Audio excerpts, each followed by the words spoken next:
1.7 million for one wedding clothes. How? Unbelievable. Have you not noticed anything wrong in this house?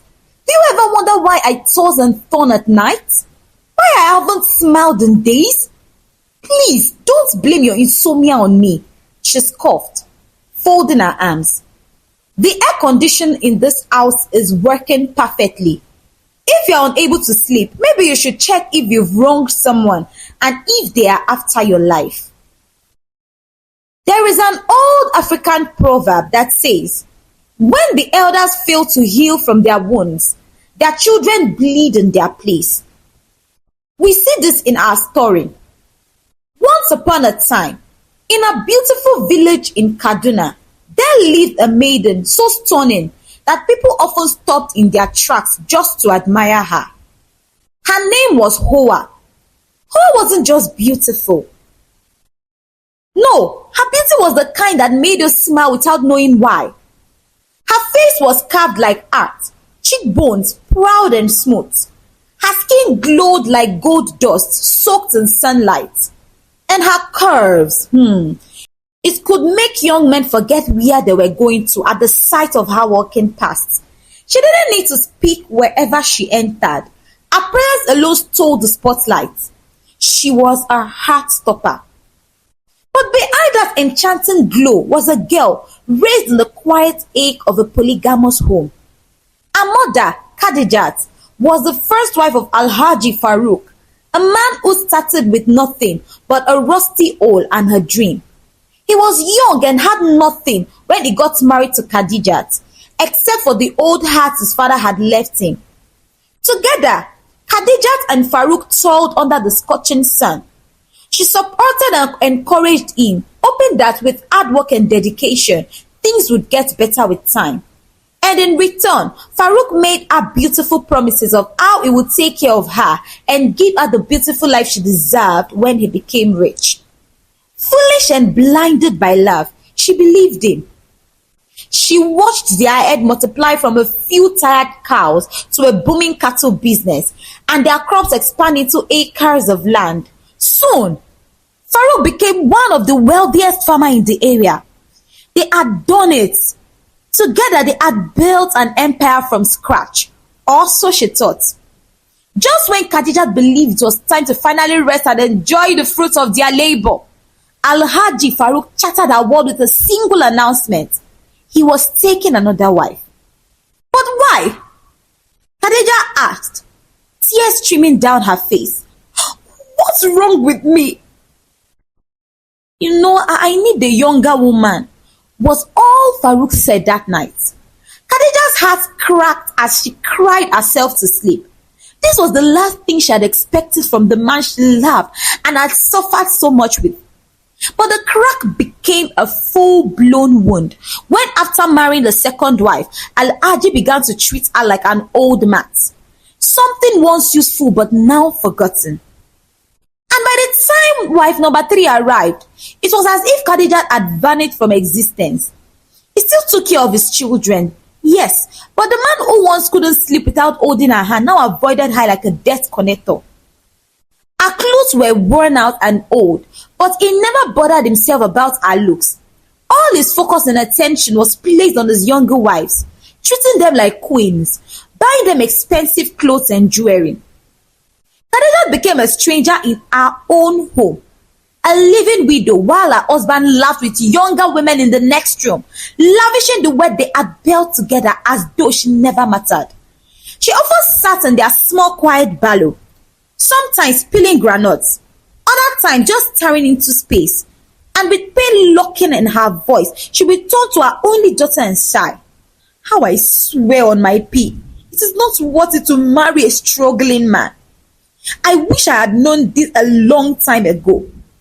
I gave your father my youth, my strength, my everything.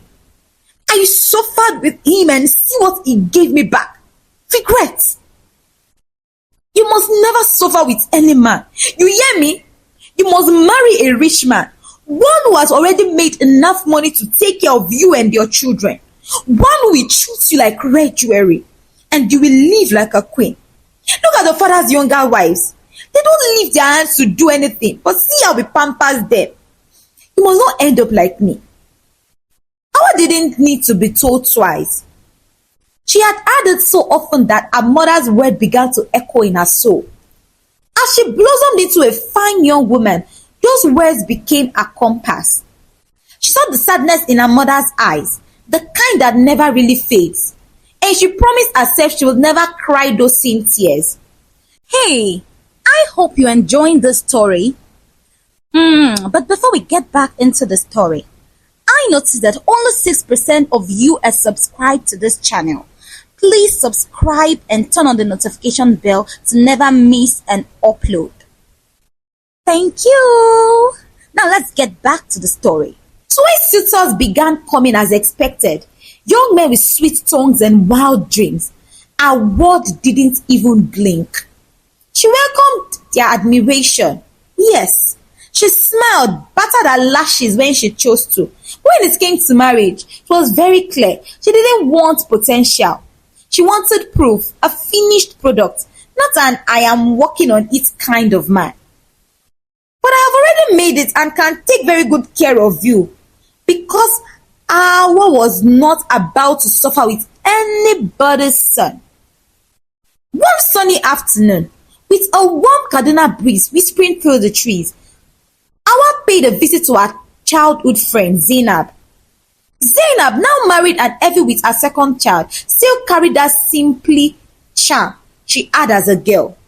The two friends sat under the large mango tree in front of Zainab's compound, just like they used to when they were younger. Their fingers were busy weaving colorful mats, a tradition they never outgrew, while their mouths moved even faster, laughing, gossiping, and catching up on all things of life. So, how are you? Zainab said, nudging her with a teased smile. How far with that fine man that came asking for your hand in marriage the other day, eh? What's that his name again? Howa blinked, pretending not to remember. Is it Musa? Yes, Musa. Zainab's eyes lit up. You know he has always liked you since we were small. That boy used to follow you around like a puppy, always fighting for you, always defending you. And let's not lie, that guy is fine, no. Don't tell me you said no to him. Of course, I said no. Howa scoffed, dropping her mat with a mild irritation. Zainab, what will it take care of me with? Is it with that small train gum and sweet shop is managing? I beg, I cannot come and suffer. Is it 5 days that I will eat? I've told you before, and I will say it again. I want a made man, a man that already has money, plenty of it. Shockled through. Shocked, she looked a bit concerned. But what about your certificate? You are a graduate. How you could get a job and support your family? Isn't that what love and marriage is all about? Not my own kind of love and marriage, oh. I don't want a man that needs my support. I want a man who is already made. One that has done all the suffering and hustling and is looking for a woman to enjoy his wealth with. If I choose to work, it's because I want to. And when I get paid, the money is mine. You shouldn't care about what I do with my money. Zainab shook her head with a faint sigh. Howard, this your logic is not balanced. Look at me. We don't have much, but we are happy. He works hard and I support him. Howard let out a half laugh. Zainab, just wait until he starts making real money. Don't forget his father has 5 wives. What makes you think you won't follow his father's footsteps once the money starts flowing? You forgotten what my father did to my mother. How about now? Zainab's voice softened. Let's not go there. You are not your mother at all. And not all men are like your father. Do not allow your mother's experience to shape your life. Please. Howard snapped, her tone sharp and final. Allow me to make my own choice. Zainab exhaled deeply, her hands mid-air. I'm just worried about you, Howa. A poor man today can become a rich man tomorrow. And what if he remain poor forever? Howa asked, staring into the distance. What if I kill myself working just to keep food on the table? And then when life gets better, he dumps me for another woman. What then? Zainab didn't respond. Awa sighed deep and weary and placed the half-finished mat on her lap. Okay, Awa, she said, finally forcing a smile. I wish you get that rich man you are looking for. Let's talk about something else. Days rolled by like slow market days, and one unforgiving afternoon, Awa was dragging her tired feet home from work. She had spent the entire day yelling at stubborn teenagers in the small secondary school where she taught, all while waiting for a rich, self-made husband to locate her and whisk her off to a mansion somewhere in Matiama or Banana Island. The sun wasn't smiling that day. In fact, it was angry, boiling hot, scorching her skin like she owed it money. Her brows were soaked in sweat and she hissed loudly, shielding her face with the back of her hand. I swear, this son must be a wicked stepmother. I can't wait to marry a wealthy man with air-conditioned car, she muttered to herself, fanning her face with a rolled-up lesson note. This striking life is not for someone like me. Look at my skin. Just then, as if the heavens heard her lament, a sleek, flashy car cruised past and screeched to a stylishly stop right in front of her. Howa blinked. Was she hallucinating? She stood frozen like a goat that just had the horn of a trailer. The glass rolled down slowly, and the driver, a young man with skin as fresh as boiled water and a smile carved from kindness, peeped out. Hello, young lady, he greeted warmly, eyes twinkling. Are you heading into the village? I can give you a ride. Howa heart skipped. She adjusted herself properly, but she wouldn't fall cheap. She straightened her face and gave a sharp smile, pretending she wasn't melting inside. Ah, thank you so much, she replied, acting like someone who didn't have blisters in her shoes. I'm almost at my destination. The young man chuckled, but we both know that's not true. It's still about 20 minutes away to the village, and the sun looks like it has a personal beef with you. I hate seeing pretty women suffer. Chai! Howa gasped quietly in her mind. He didn't just say he hated pretty women suffer. Was this a Nollywood audition? That was the exact kind of man she had been praying for. Gentle, caring, and clearly financially blessed. Before she could respond, he stepped out like a prince from a romantic series, walked around the car and opened the door for her. I know you might be worried, he said, but I don't bite. I'm from this town. My name is Alhaji Idowu. Boom! Just like that. Her eyes are widened like a bride, seeing her bridegroom for the first time. How? She echoed, not fully alert. That was one of the richest men in their entire community. The man practically had cows for every day of the year and served for each of them. Oh, then you must be Karim, she exclaimed, her tone suddenly sweet like Audi mixed with Zubu. You are right, he smiled. I noticed how polished his manners were. Rumors of Karim's success in the city weren't new to her. His name floated around every time the elders talked about children who made it. With the grace of a queen, Howa slipped into the car, and the moment the air condition kissed her face, she sighed and smiled dreamily. Just moments ago, she was roasting like suya. Who said wishes don't come true? The ride into the village felt like a fairy tale, though it lasted less than 10 minutes. Howa was already halfway in love. Karim's voice was calm and soothing like whoop-pap. And the way he looked at her when she explained her job, the stress, the tiny salary, the endless marking of script made her feel seen. This village doesn't suit a pretty woman like you, he said with quiet concern. That was it. Line. No matter that sealed it for her, this man was not just handsome, he was rich, wise, observant, and came with a fully functional AC. By the time they stopped in front of Howa's compound, Howa was smiling like someone who had just received the visa. Can I see you again? Karim asked gently. Howa tried to hide her excitement but failed slightly. She gave a slow, graceful nod. I guess that's fine. As he drove off, she placed a hand on her chest and sighed deeply.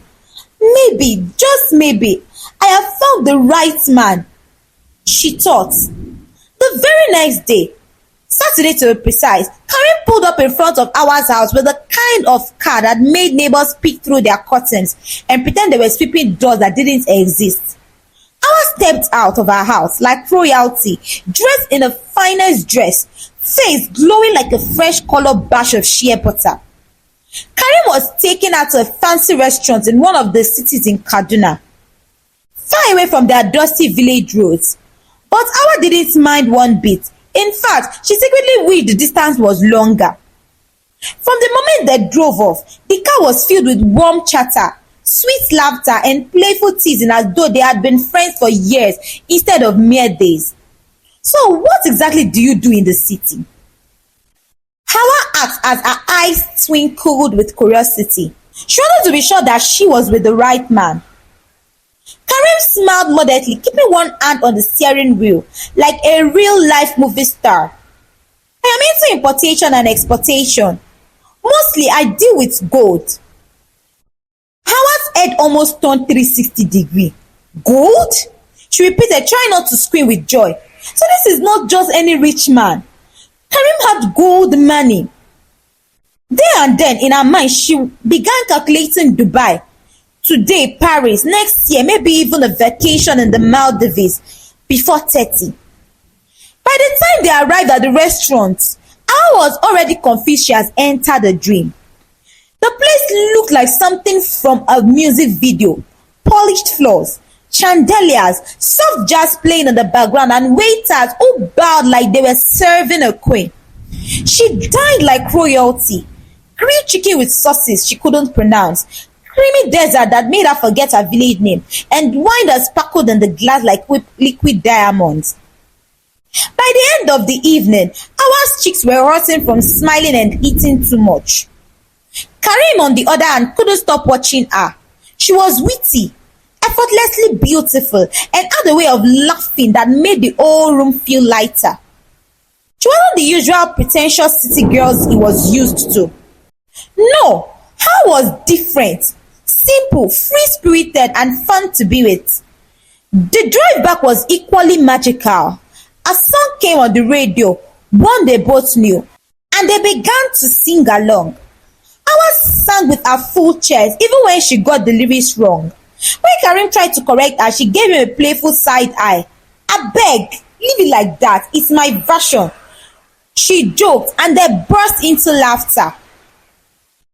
When they reached the part neither of them knew, they hummed through it like two confused but happy backup singers. His father had been right. Come back to the village and find a real woman. He had told them, and here he was. Since he planned to spend more time in the village, Karim and her romance blossomed like yam tenders during rainy season. They were practically inseparable. Their favorite hangout spot, the Rocky Mountain just behind the village. Every evening, they would sit up there with roasted corn in hand, watching the sun melt behind the hills. As Howa whispered sweet nothings and shared dreams. Well, Howa's dreams, to be exact, never went beyond luxury vacation, shopping in Milan and soaking in bubble baths while sleeping in potted juice. But Karim didn't mind. He had the money, and he was ready to give it all to see her smile.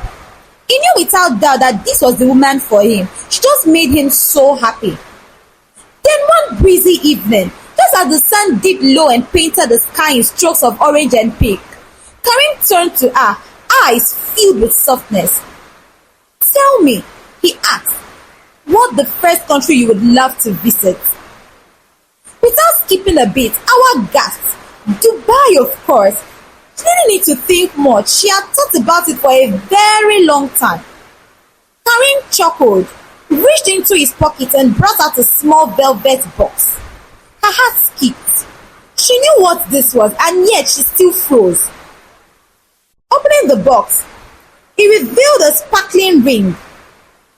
Will you marry me? He said gently, and let me treat you like the princess you are.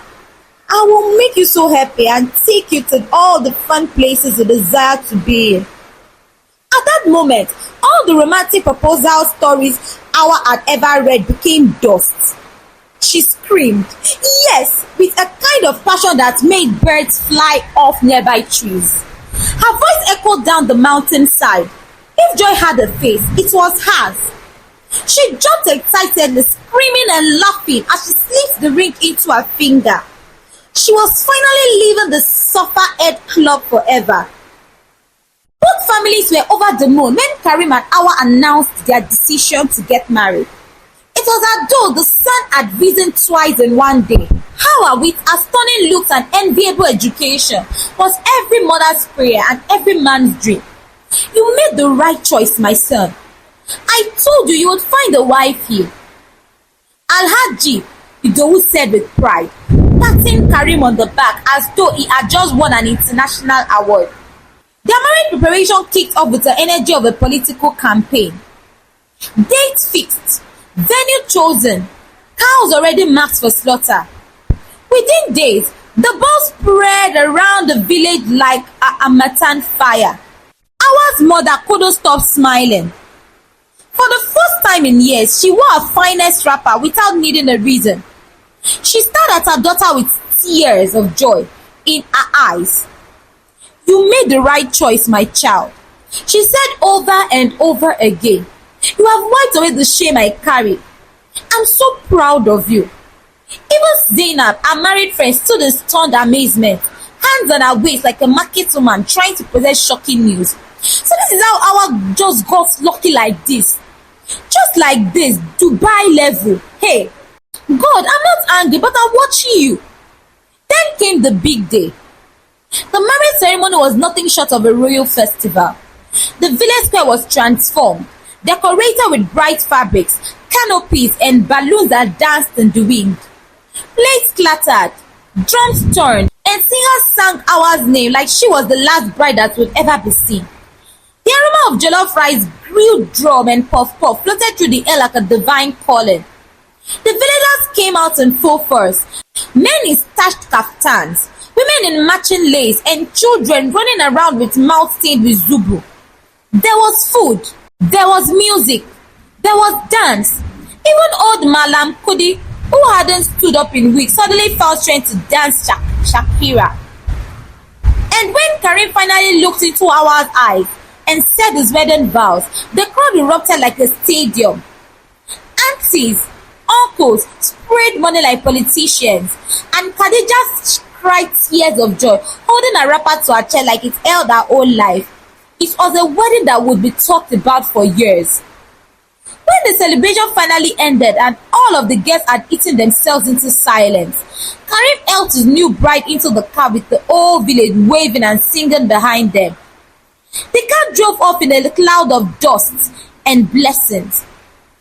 Howa leaned back into the leather seat, smiling to herself as the city skyline slowly came into view in the distance. Finally, she thought, my real life is about to begin. Their married life in the city kicked off like a dream. At first, everything was magical. For the first 3 months, Howa was living the kind of life village girls only whispered about under mango trees.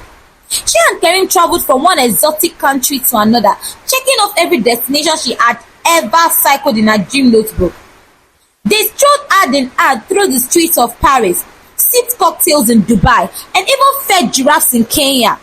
Sometimes, Howa would stare at the mirror in the luxury hotel bathroom and ask herself, is this really me, or am I in one of those fairy tales with soft music in the background? Karim was full package, gentle, romantic, generous, and fine. Like a man carved on a dollar note, Howa often looked at him with teary eyes and whispered, you are a gift I don't deserve. Their days were filled with joy, luxury, dinners, laughter, endless shopping, and long kisses on sandy beaches. For Howa, life wasn't just good, it was delicious. Eventually, they returned to Karim's base in Abuja. The mansion was like something from a fairy tale. High walls, lush gardens, marble floors, a driveway so long that you would need a motorbike to reach the gate. Howa Howa stood at the entrance, jaw hanging like loose earrings. Then her eyes caught the sleek luxury car parked inside the compound. A giant red ribbon sat on the bonnet, and on the windshield were the words, "Welcome home, my bride." She screamed, the kind of scream that made a security man drop his phone in panic. She ran into Karim's arms and hugged him like she was trying to squeeze love straight into his lungs. "You are the best man on earth," she said, already crying and laughing at the same time. "I must have done something amazing in my past life to deserve you." Karim chuckled, lifted her off the ground and kissed her deeply. "You are my wife," he whispered, "and I will do anything to make you happy." But isn't there always a but? A few weeks later, after the excitement of their honeymoon had worn off and the routine of life set in, Karim began to notice something troubling, something that poked at his speech like mosquito at night. At first, he had fallen for her brilliance, or so he thought. Her sharp tongue, her wit, the confidence she exuded when they first met. It all painted a picture of a woman who had dreams, big ones. And Karim, he adored ambitious women. But at last, he had miscalculated. Apparently, her one and only life goal had always been to marry a wealthy man. And now that she had secured that position like a political appointment, she had absolutely no plans beyond that. None. Every day followed the same sacred ritual. Sleep till 11 a.m., be served breakfast in bed by a maid who now knew how to deliver toast with extra butter and a side of air bonnet gossip. Spend hours scrolling through Instagram, call a driver for shopping spree she didn't need. Return home, watch movies, eat, nap again, and maybe, just maybe, pick out new wigs online before bedtime. Karim watched all this like a confused professor studying a strange test. It wasn't just the money she spent, though, that could buy a small island. It was the fact that Howa lived life like it was a never-ending vacation, as if also was a sickness and ambition was an insult. He had friends, real men, whose wives were running successful businesses, managing clinics, hosting talk shows, selling imported bags from Turkey. But his own wife, the only bags she handled were designer brands that cost more than some people's rent. The more Karim thought about it, the more it disturbed him. What if something happens to me? He asked one night. What if the business crashes or I'm no longer here tomorrow? Would Howa even know how to sign a check, let alone support a family? She had never wanted. Babe, I want to start a boutique, or I'm thinking of launching a skincare line. No, it was always, should I do short coily wigs? Or bone straight? Or, baby, look at this necklace. It will go well with that pink shoes I bought from Milan. Nothing more. Karim sighed deeply one evening as he watched her giggling over a TikTok dance video. To others, he had a perfect wife. But deep down, something didn't sit right. And that something was beginning to itch.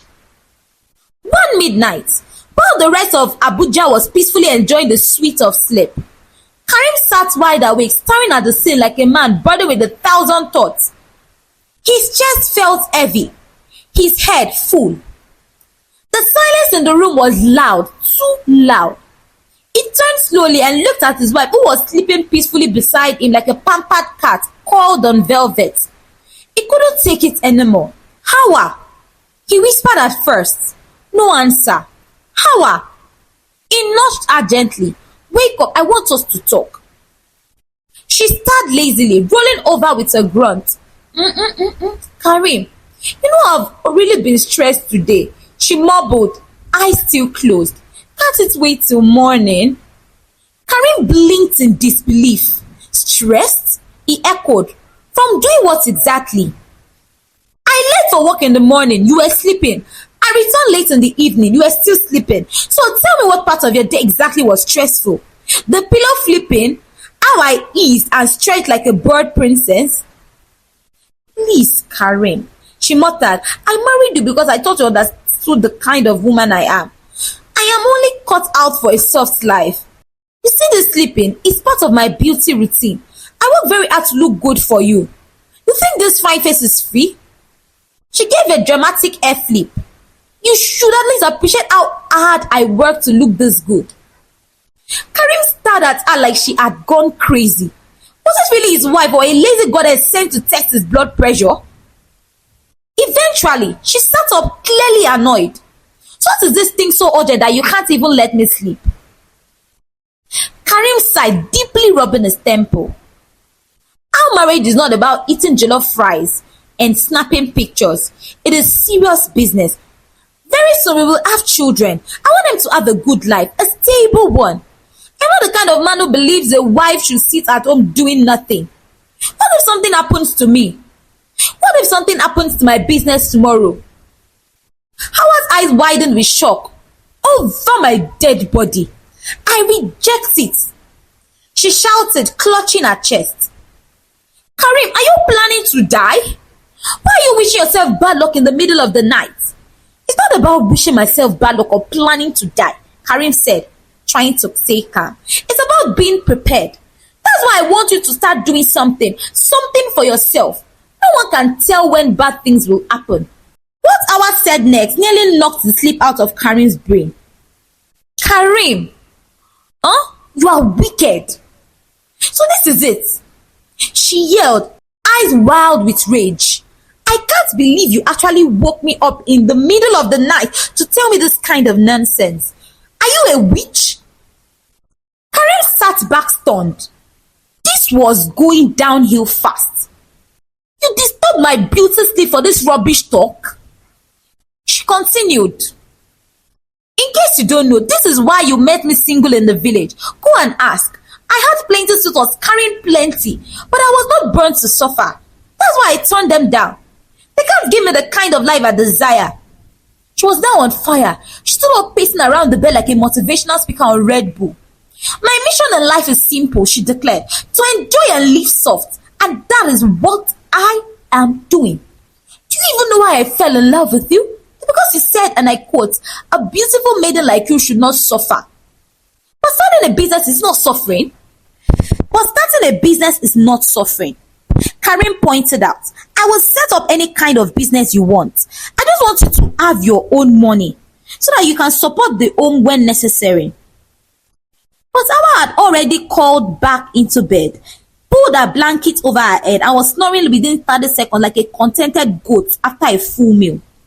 Karim sat there wide-eyed and sleepless, his mind spinning, eyes fixed on the ceiling once more. What have I gotten myself into? He thought bitterly. For the next few weeks, absolutely nothing changed. If anything, her soft life graduated to ultra soft. She slept like a baby bear in hibernation. Never saw the morning sun. Had breakfast in bed as though it was a prescription. Dressed like a senator third wife and eat the mall with the elegance of a queen on a spending spree. She had found herself a clique too. Some shiny new friends from the estate who were just like her, jobless, fashionable and fully invested in looking important. Karim, on the other hand, was losing it. The whole situation was pressing on his nerves like a tight abaya in hot weather. After that late night argument, he had tried to revisit the matter several times, calmly, forcefully, even with PowerPoint slides if he could. But Howa was still always dismissive. Each attempt turned into a full-blown episode of Wife versus Logic. Then one morning, after watching her snap selfies in front of the mirror for 45 minutes while their maid served her orange juice with crushed eyes, Karim said to himself, enough is enough. If talking won't work, maybe shock therapy will. That same day, while Howa was busy planning her next hangout, Karim was planning something else entirely. By afternoon, Madam Howa had dolled herself up like a fashion influencer. Nails sharp enough to slice yam, hair styled like a Lagos bride, and heels that clicked louder than her conscience. She wanted to show her new friends just how stupidly rich her husband was. It was a soft life proof of fun's mission. They all walked into one of the best and finest restaurants in town, complete with mood lightning, blowing music, and plate that looked so expensive to eat from. They ordered everything shiny on the menu, sticks that looked like they had a trust fund, poems that could ruin a student's school fees. The laughter, gist, and fake accents were on full display. Then came the bill. Howa flipped her hair, brought out a card like it was a magic wand, and handed it to the waiter with a dramatic smile. The waiter returned a minute later, his face blank. Madam, madam. The card declined. Howa blinked. Try it again, she said. He tried it again, still saying insufficient. Impossible. This is our joint account and I've been using this card since forever. Try it again, or maybe your machine is dirty. The waiter had given a small sigh. Please, madam, you need to make your payment. Her so-called friends began exchanging the kind of looks that screamed, we knew she was faking it. Not one of them offered a word of comfort or reached for their backs to help. Howa, now sweating underneath her expensive lace, pulled out her phone and dialed Karim's number. Karim, she hissed, trying not to sound so desperate. I'm at a restaurant and I just tried to pay, but the card says insufficient funds. What's going on? Oh. Karim replied casually, as if she had just asked him where he left the TV remote. Here, I pulled all the money out. Sorry, wife, you will have to handle that one with your money. Howa's eyes filled with tears instantly. Her voice cracked like a broken radio. Karim, this is wickedness. Do you know how embarrassed I am right now? I have a meeting in 15 minutes, Karim. Do you know how embarrassed I am right now? I have a meeting in 15 minutes, Karim said with zero remorse. Please sort yourself out. Karim, you are a devil. You are. Karim. Hello? But he had already hung up. She lowered the phone and stared at it like it had just betrayed her. Then she turned to the waiter. How much is the bill again? She whispered, her voice barely audible. 1.22 million naira, ma. He replied. Calmly, Howa spun slowly toward her friend, now suddenly quiet and glued to their seat like mannequins. I don't know if any of you can help me.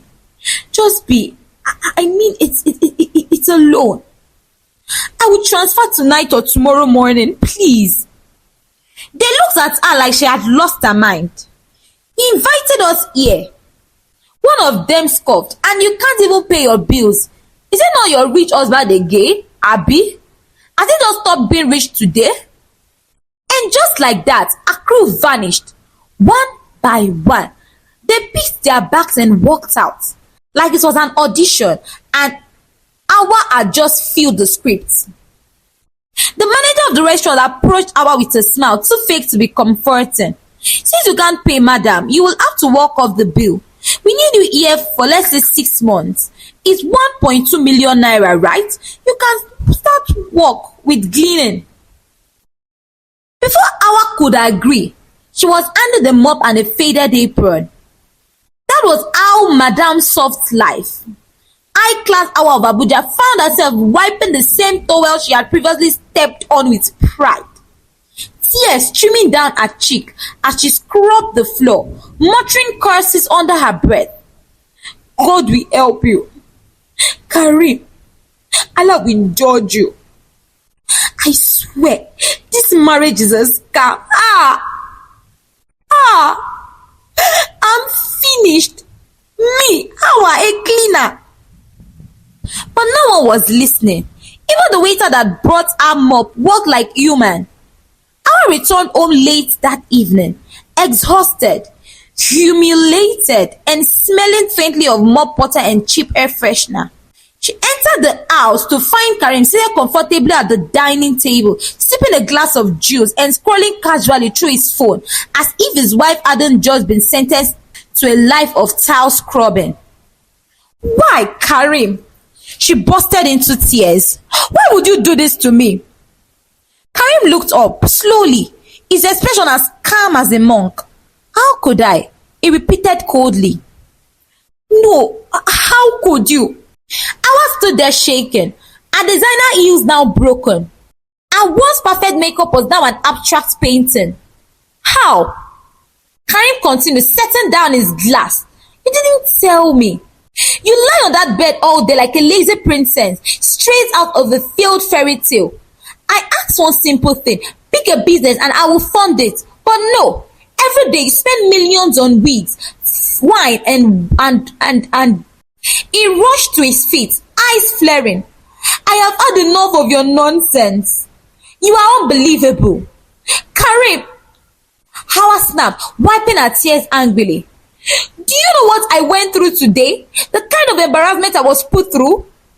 Today, I was detained at a restaurant. I've been forced to work like a maid. 6 months, no pay. Just today alone was hell. Good, Karim said, letting a small smile creep across his face. That's excellent news. Actually, at least now you will learn responsibility.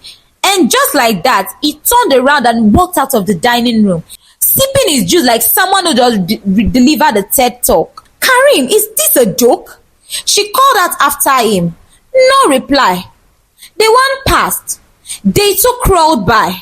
The three limped along, and still, Karim treated her like she was made of air. Meanwhile, she resumed every morning at a restaurant, dressed in that oversized cleaner uniform that smelled like detergent and defeat. By the end of the week, hour cracked. She crept into their bedroom while Karim was sleeping and gently tapped him. Karim, she whispered. He blinked and looked up at her. With gathered eyes, she looked so pitiful. Her lashes dropping like wet curtains. Her voice soft and broken. Please, she sniffed, kneeling beside the bed. I'm ready to start a business, anything. I just can't work as a cleaner anymore, please. Karim stared at her in silence for a long time. For the first time in weeks, he saw his wife. The proud polished Howa reduced to tears. And despite all the anger he carried, his heart softened just a little. Maybe, just maybe, she had learned her lesson. The very next morning, Karim cleared Howa's restaurant's debt. No drama, no delay. As promised, he helped her set up the business of her choice. Howa wanted a supermarket and Karim didn't hold back. He opened a massive air-conditioned store for her in one of the busiest and most prestigious locations in Abuja. It was the kind of place that made people pause, squint the name and say, who was this, with wide smile. Karim watched it all unfold with courteous hope. He truly believed that maybe this was a turning point, that all the drama, arguments and tears had left to his new chapter, one with peace, progress, and less shouting in the middle of the night. And at first, things were different. Howa, now referred to as Madam H by her staff, was no longer snoring through the morning sun or shopping like her account was sponsored by angels. She was up early, neatly dressed, and always at the supermarket. Management staff and dealing with suppliers like a proper CEO. Her focus was locked in, and Karim couldn't have been more proud. He didn't ask her for anything. He still provided food at home, paid the bills, and gave her space to grow. The tension melted, and their home became sweet again. Then Howa became pregnant. And if there was a time Karim proved himself as husband of the year, it was during those 9 months. No matter how tight his schedule was, he always carved out time to be there. Antenatal visits, he drove her himself. Baby shopping, he paused the cat and picked colors. Morning sickness days, he stayed months and made sure she had her ginger tea and crackers. Like it was a sacred ritual. And all the gifts, the endless thoughtful scriptures that made her blush and giggle like a teenage girl in love. Bags, jewelry, like handwritten notes, even luxury spa bookings. Karim loved Howa deeply and did everything possible to make her happy. The bond grew stronger. And when she finally gave birth to her elder baby boy, it felt like the perfect cherry on top. They named him Ahmed. Their home was now filled with baby giggles and sleepy lubblies. Karim's heart overflowed. Everything he had prayed for was there: a beautiful and smart wife, a lovely child, and a peaceful home. But as life would have it, peace doesn't always last long in paradise. Our supermarket kept growing, and so did a cycle of influence. Soon, she started moving with a new set of women. Not just any women, Abuja high-class rich wives association women. The type that wore designer clothes like uniform, sprayed perfume that smelled like private jets, and rocked so inexpensive that it had its own security. Awa, of course, loved it. She felt seen, powerful, accepted, and with her business booming, all her earnings went straight into her appearance. Designer bags, limited edition shoes, imported wigs, and skincare that cost more than a semester's tuition in an Ivy League school. Sending money home to her mother that still came from Karim. Buying baby things, Karim. Any family emergency, Karim. Feeding the family, Karim. But it didn't bother him. He was still there. But it didn't bother him. He was still the man of the house after all. And if his wife wanted to feel like a queen, he would keep building the castle. He didn't complain, but life was slowly shifting again. Then one day, Karim came home looking like a ghost of himself. His shoulders sagged, his face pale, and his spirit completely crushed. The worst had happened. A massive shipment of goods. What? Lots of billions had been seized. Just like that? He had invested everything into it, trusting it would clear the port as usual. But the government had suddenly challenged regulations, and his entire consignment was locked down. At first, Karim tried to stay optimistic. It's temporary. He told himself, just give it a break. But 1 week became 2, then 3, then months. He was now struggling. Salaries were delayed. His once busy phone had gone quiet. He was sweating blood just to put food on the table and keep his company from folding. And worst of all, how his own life was acting like nothing had changed. She never asked how he was doing. She never brought up his business. She would rather wear matching lace to a wedding of someone's grandmother than him. She would rather wear matching lace to a wedding of someone's grandmother's niece than ask, how are you holding up? To her, cooking with her own money was like climbing a mountain barefoot. It wasn't her concern. After all, was it not the man's job to feed the family? Hadn't he promised her a soft life? So while Karim silently battled bills, stress, and looming bankruptcy, Howa was busy sampling perfumes and updating her fashion catalog. One evening, while Karim sat at the dining table, staring at an empty account alert on his phone, Howa breathed in like a fresh storm. My husband, she sang, holding up 3 pieces of flamboyant fabric. I'm confused though. Which of these should I pick for the next event? Karim raised his head slowly. What event is this again? My friend's cousin's wedding, she said, grinning. I don't want to show my support, you know. Karim blinked slowly. Karim blinked softly. Your friend's cousin, are you even hearing yourself? Why are you sounding like I committed a crime? She said, rolling her eyes. I just don't want to suffer my friend. What is it? How much is the ash? He asked. His voice tightening. She pouted, it's just 17 million. Karim dropped his phone. 17 million for one wedding clothes? How? You are unbelievable. Have you not noticed anything wrong in this house? Did you even look at me to see that I am not fine? He stood up, eyes blazing. Do you ever wonder why I toss and turn at night? Why I haven't smiled in days? Please don't blame your insomnia on me, she scoffed, folding her arms. The air conditioner in this room is working perfectly. If you are unable to sleep, maybe you should check if you've wronged someone and if they're after your life. Karim stared at her in disbelief. How? Howa, he said, his voice cracking.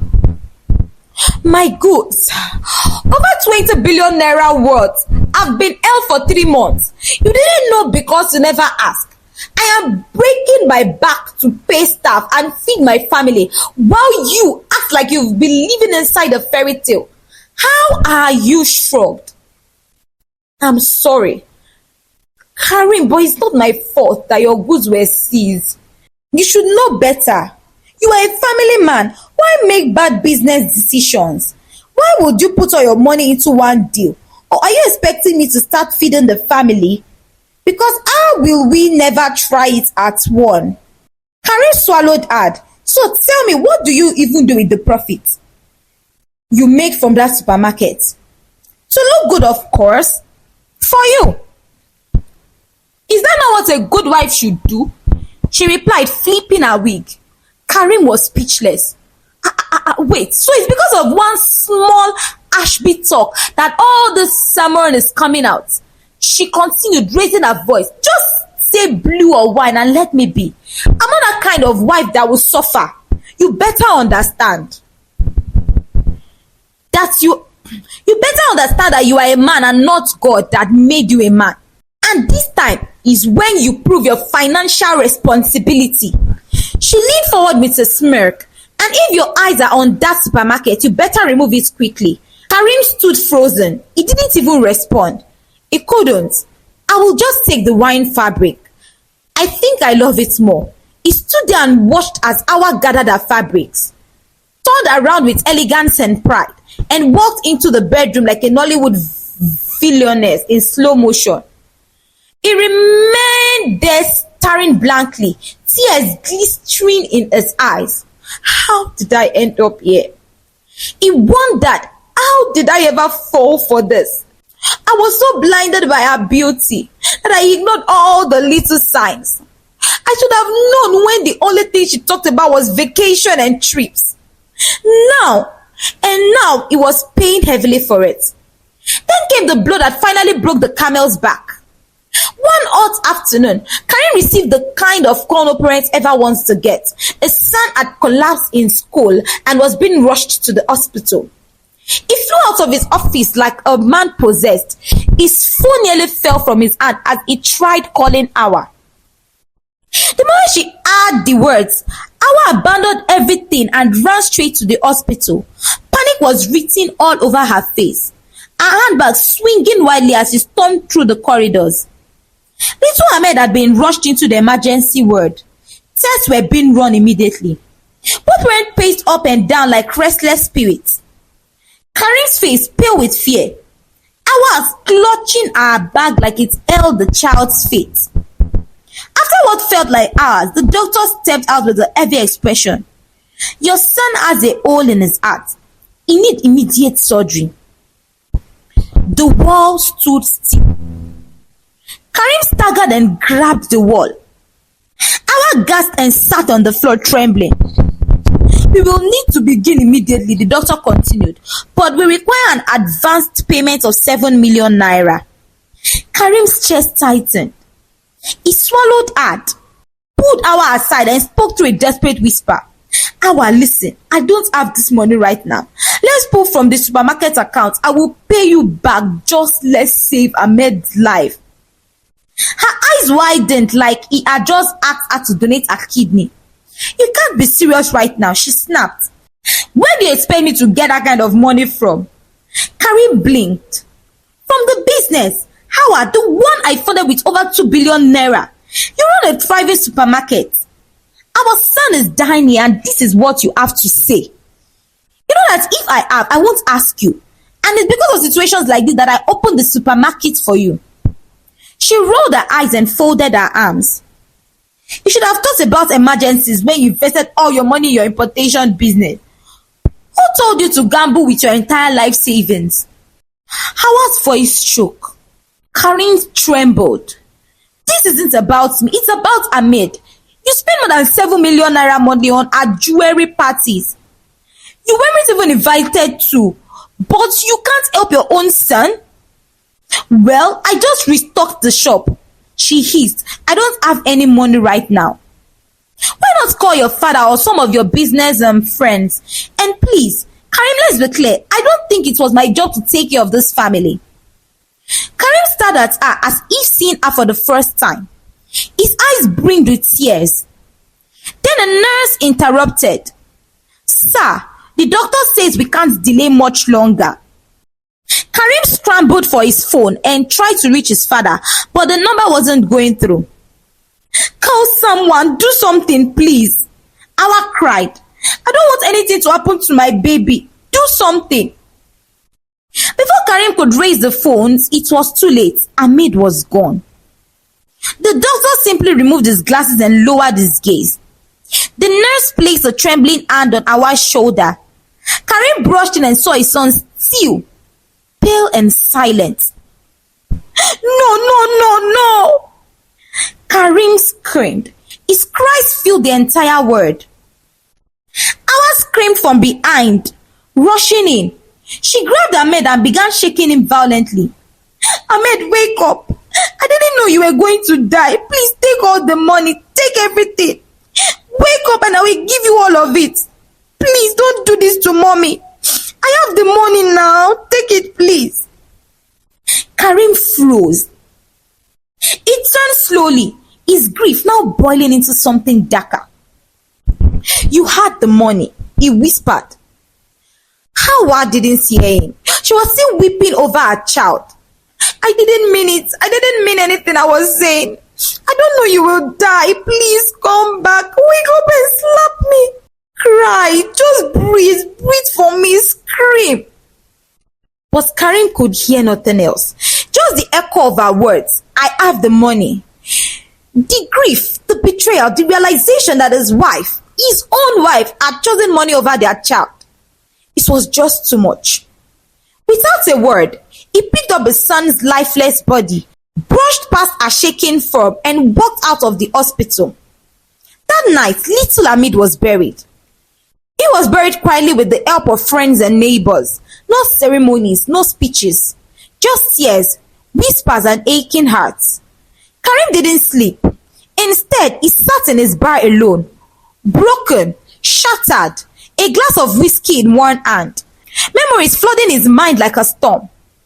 His heart had never felt this heavy, and his hatred had never burned this quietly. Days turned into nights, and still, Karim said nothing to his wife. Silence had taken over their once warm and laughter-filled home. Howa moved about the mansion like a ghost in designer slippers, haunted by her own reflection and the echo of her mistakes. The gravity of what she had done settled in like a permanent weight on her chest. Every moment, every breath reminded her that she had not just lost her son, but the trust and love of the only man who ever truly loved her. She had taken her mother's bitter advice and worn it like a crown. Never suffer for any man. Her mother always said, just enjoy and let him handle the rest. But what did that advice fetch her? An empty creep and a shattered marriage. Every day, she went to her son's grave, kneeling in the dust, with her face soaked in tears, whispering, "Ahmed, please come back. Take the money. Take everything. I can't believe I was so foolish. I'm sorry." But graves don't respond to apologies. 1 week later, Karim made a decision. He couldn't do it anymore. He couldn't sleep beside the woman whose selfishness cost him his only child. He couldn't look at her without hearing her voice screaming, "I didn't think it was my responsibility." He quietly visited the supermarket, checked the records, went through the books. His jaw clenched. The business was thriving, pulling in over 3 million naira daily in sales. Daily! Yes, she had said she had nothing. He checked her bank account, over 300 million naira just sitting there, and she couldn't release 7 million naira to save their son. That was all the confirmations he needed. Karim filed for divorce immediately. And when he moved like a thunderstorm. There was no warnings, no explanations. He took everything. The supermarkets, the money, the cars, every single thing. He left her with nothing but tears and regrets. Howa cried, begged, fell on her knees. But Karim didn't answer. Karim was gone. Gone forever. We've come to the end of this story, but I would like to share 2 lessons I learned from this story. The first one is, as parents, we must heal from our own pain before raising children, because unhealed wounds, when passed down as advice, can destroy the future of those they love. In the end, Howa didn't just inherit her mother's story, she repeated it, but with even greater loss. 2. When selfishness replaces love, even the richest marriage becomes poor. A partner who only takes but never gives is not a blessing. They are a silent disaster waiting to happen. Never trade empathy and loyalty for luxury and status, because one day life will test your heart and not your handbag. So, besties, I would love you to share your thoughts in the comment section. And if you are yet to subscribe to our channel and you enjoy our stories, please do not skip this video without hitting on the subscribe button and turn on your notification bell so that you get notified whenever we post new stories. Thank you so much for all your love, your support. That means so much to me, and I can't even trade it for anything. Right now, I would have to go and see you in our next story. Bye.